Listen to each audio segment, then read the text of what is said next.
শুভ সকাল বন্ধুরা, দোলন simple housewife চ্যানেলের 157 নম্বর ভিডিওতে তোমাদের সবাইকে স্বাগত। যে যেখান থেকে আমার ভিডিওটি দেখছো না কেন, আশা করছি তোমরা সবাই অনেক অনেক ভালো আছো, আর তোমাদের আশীর্বাদে আমিও কিন্তু অনেকটাই ভালো আছি। তো বন্ধুরা, প্রতিদিনের মতো তোমাদের সবার আশীর্বাদ নিয়ে আজকের ভিডিওটি শুরু করলাম। আমার ভিডিওটি তোমাদের যদি ভালো লেগে থাকে, নতুন বন্ধু হলে ভিডিওতে লাইক দিয়ে চ্যানেলটিকে সাবস্ক্রাইব করে দিও। এখন বাজে 6টা, আর প্রতিদিনের মতো আজও কিন্তু সকাল সকাল ঘুম থেকে উঠে পড়েছি। আর কাল রাতেও কিন্তু তোমাদের দাদাভাই নাইটে কাজে গেছিল, আর এখনই কিন্তু বাড়িতে চলে এসেছে।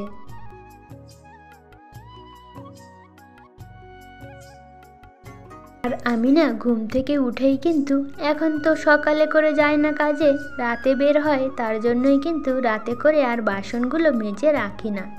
তাই সকালবেলা ঘুম থেকে উঠেই কিন্তু বাসনগুলো আগে কলপাড়ে রেখে এসেছিলাম, তারপরে এই ঘরটা ঝাঁট দিয়ে নিয়েছি।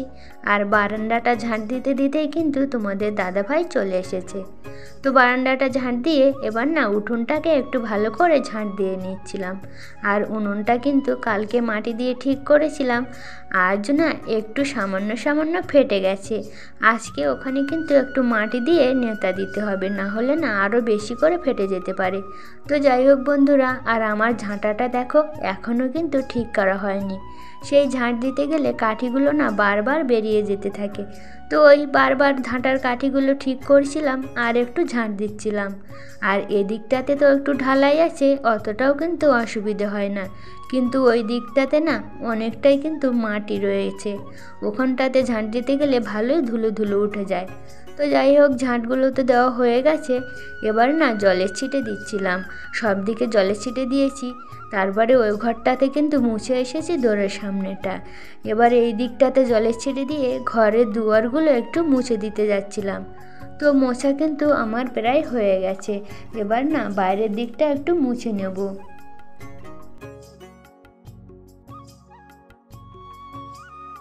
তোমাদের দাদাভাই কিন্তু আজও না আসার সময় আখের রস নিয়ে এসেছিল। আর তোমাদের সাথে একটা কথা কিন্তু বলা হয়নি, প্রথম দিন যে আখের রসটা এনেছিল না, আমার ছেলে না একা একা খেতে গিয়ে সবটাই কিন্তু ফেলে দিয়েছিল। প্যাকেটের মধ্যে যেটুকুই ছিল সেটুকুই কিন্তু মেয়েকে আর ছেলেকে খেতে দিয়েছিলাম। আর আজকে না একটু শ্বশুরমশাই আসার কথা রয়েছে, কারণ বাড়িতে না ভেটকি মাছের পুকুর ছিল, সেটা একটু ছিঁচে ছিল। তো মাছগুলো না ক্যানিংয়ে বিক্রি করতে আসবে, আর ওখান থেকেই কিন্তু আমাদের এখানে আসার কথা রয়েছে। মানে কখন আসবে সেটা বলেনি, কিন্তু আজকেই ঠিক আসবে। আর তোমাদের দাদাভাই কিন্তু কাজের থেকে এসে হাত পা ধুয়ে আবারও কিন্তু ঘুমিয়ে পড়েছে। আর ছেলেকে আজও কিন্তু ডেকেছিলাম, তো আমার বাসন মাজার সময়ই কিন্তু ও ঘুম থেকে উঠে গেছিলো। তো আখের রসটা ওকে দিয়েছি, আর বলছিলাম তুই খেয়ে আমার জন্য একটু রাখবি।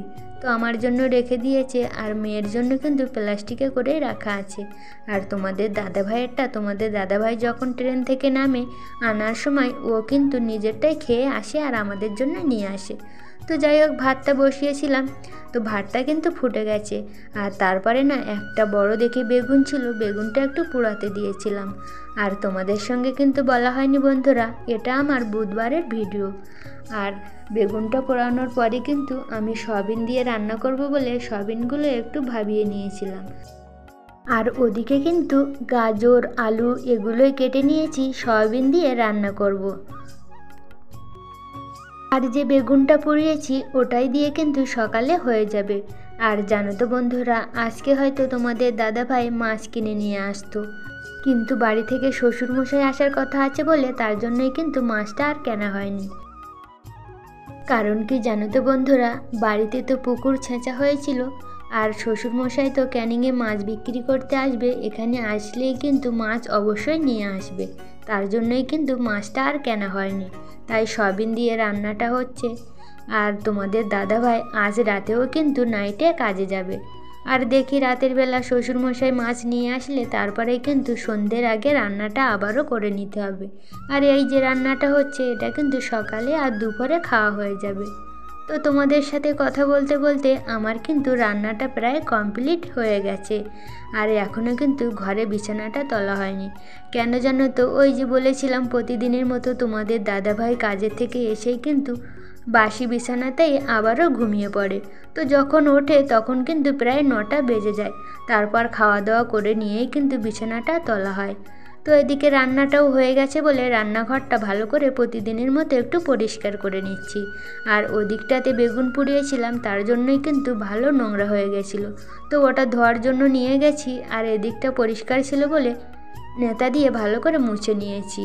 আর গ্রিলগুলো প্রতিদিনের মতো একটু মুছে রাখলে কিন্তু একটু সুন্দর চকচক করতে থাকে। আর যদি একদিন না মুছে রাখা হয় তাহলে কিন্তু আর দেখার মতোই থাকে না।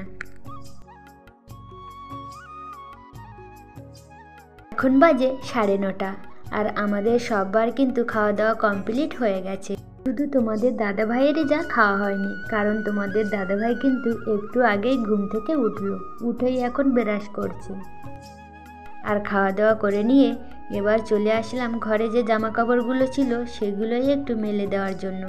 আর এগুলো কিন্তু কালকেই কেচেছিলাম। আর জানো তো বন্ধুরা, এর মধ্যে বেশিরভাগই কিন্তু আমার মেয়ের জামা কাপড়।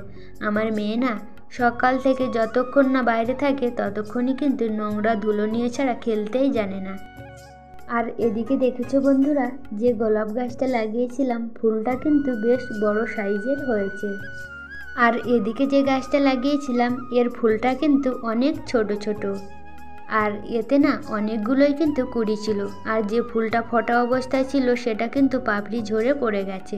আর এই যে ফুলটা দেখালাম ওটা কিন্তু কালই ফুটেছে। এবার চলে আসলাম বিছানা কাঁথা গুছাতে, কারণ তোমাদের দাদাভাইও ঘুম থেকে উঠে গেছে। আর আমার মেয়েও কিন্তু তোমাদের দাদাভাইয়ের আগেই ঘুম থেকে উঠে গেছিল। তো মেয়েকে খাওয়ানোও হয়ে গেছে। আর এবার না তোমাদের দাদাভাইকে খেতে দিয়ে বিছানা মাদুর তুলতে এসেছি। আর জানো তো বন্ধুরা, বেশ অনেক দিন কিন্তু হয়ে গেছে বিছানার চাদরটা না পাল্টানো হয়নি। আর আজকে না দেখতে দেখতে অনেক বেলা হয়ে গেছে।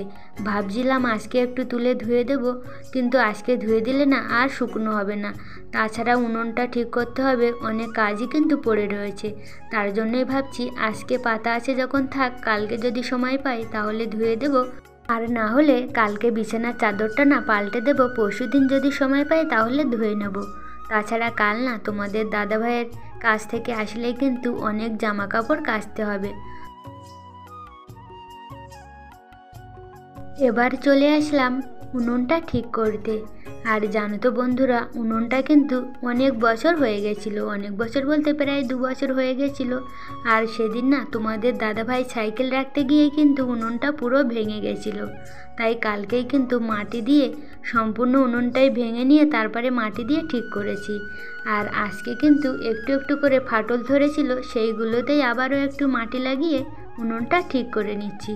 আর 1-2 দিনের মধ্যেই কিন্তু শুকনো হয়ে যাবে। আর ভালো করে রোদ পেলে না একদিনেই হয়তো শুকনো হয়ে যেত, কিন্তু এখানে না বেশিক্ষণ রোদও আসে না, তার জন্যই মনে হয় শুকনো হয় না। তো যাই হোক, উনুনটা কিন্তু আমি ফাটাগুলো ভালো করে আটকে নিয়ে লেপে নিয়েছি। দেখেছো বন্ধুরা, উনুনটা কিন্তু ভালোই কাঁচা রয়েছে। আর এর মধ্যে রান্না করলে না শুধুই ধোঁয়া হবে। তাই ভাবছি ভালো করে শুকনো হয়ে গেলেই তারপরে রান্না করব। আর কিছুক্ষণের মধ্যেই কিন্তু শ্বশুরমশাই চলে এসেছিল। তো দেখো অনেকগুলো ল্যাঠা মাছ নিয়ে এসেছে, আর এনেছিল এই যে 3টে ভেটকি মাছ আর 2টো রুই মাছ, আর সঙ্গে কিন্তু একটা কই মাছও রয়েছে। আর এগুলো কিন্তু সবই আমাদের বাড়ির পুকুরের মাছ। আর জানো তো বন্ধুরা, আমি না একটু আগেই কিন্তু মেয়েকে স্নান করিয়ে দিয়েছি, আর আমি ভাবছিলাম স্নান করতে যাব। তো এখন কিন্তু এই মাছগুলো কাটতে হবে, এখনও অনেক কাজ বেড়ে গেছে। তো বন্ধুরা, আজকের ভিডিওটি এখানেই শেষ করছি। তোমাদের সাথে দেখা হবে পরের নতুন একটা ভিডিওতে। তোমরা সবাই ভালো থেকো, আর অবশ্যই নিজের খেয়াল রেখো। ধন্যবাদ।